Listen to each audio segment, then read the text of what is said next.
BJP MP కొండా Vishweshwar Reddy hot comments చేశారు. రంగారెడ్డి జిల్లా గ్రామాలను చార్మినార్లో కడపడం ఏంటి అంటూ ఆగ్రహం వ్యక్తం చేశారు. పాత బస్తీ కరెంట్ నీళ్ల బిల్లులు కడతారా అంటూ కొండా విశ్వేశ్వరరెడ్డి ప్రశ్నించారు. బిల్లు కట్టని వారితో రంగారెడ్డి ప్రజలను ఎందుకు కలుపుతున్నారు అని ప్రశ్నించారు. జిల్లాను ఎంఐఎంకు అప్పచెప్పాలనే కుట్ర సాగుతోందన్నారు కొండా విశ్వేశ్వరరెడ్డి. అక్కడ కరెంట్ బిల్లు వసూలు చేస్తుంది పోతే తన్నెళ్ళగొట్టిండ్రు. అక్కడ ఎమ్మెల్యేలు అంటారు, ఎంఐఎం ఎమ్మెల్యేలు ఏమంటారంటే అగర్ కోయి ఆప్కే ఘర్ ఆయే తో ముసాఫిర్ మన ప్రభుత్వ అధికారులు ఎవరైనా మీ ఇంటికి వచ్చి పన్నుల కొరకన్నా బిడ్ల కొరకన్నా అడిగితే ఉస్కు హక్కాలు దేంగే, నికాల్ దేంగే, డకాల్ దేంగే అన్నారు ఎంఐఎం ఎమ్మెల్యేలు.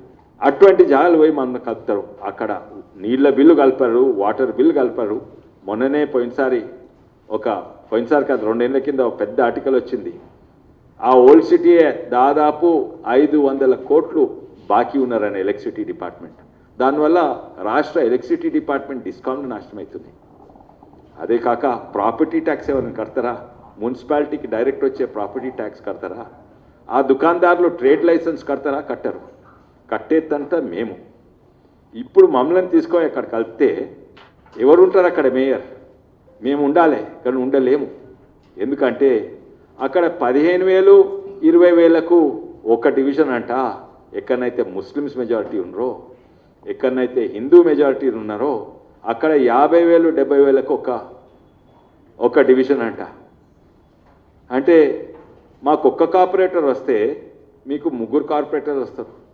అంటే మీరే వెళ్తారు ఆ జిహెచ్ఎంసీని. దాని పేరేమో హైదరాబాద్ అంట. అంటే హైదరాబాద్ ఆ పేరు గురించి తర్వాత మాట్లాడదాం. కానీ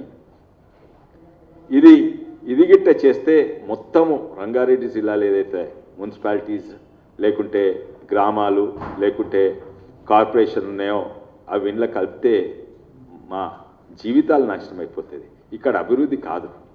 అదే కాక బ్యాంకులకు సాధారణంగా అన్అఫిషియల్ బ్లాక్ లిస్టెడ్ జోన్ ఉంటుంది. ఈ జోన్ నుంచి అన్న ఈ మున్సిపాలిటీ నుంచి అప్లై చేస్తే ఎందుకు ఇల్లు కట్టుకుంటేందుకో లేకుంటే కొడుకు బిడ్డల చదువు కొరకు ఎడ్యుకేషన్ లోన్ అప్లై చేస్తే అది రిజెక్ట్ అవుతుంది. ఎందుకంటే ఈ ప్రాంతంలో డిఫాల్టర్స్ ఎక్కువ ఉంటారు. ఎవరు డిఫాల్టర్స్ మీ అందరికి తెలుసు.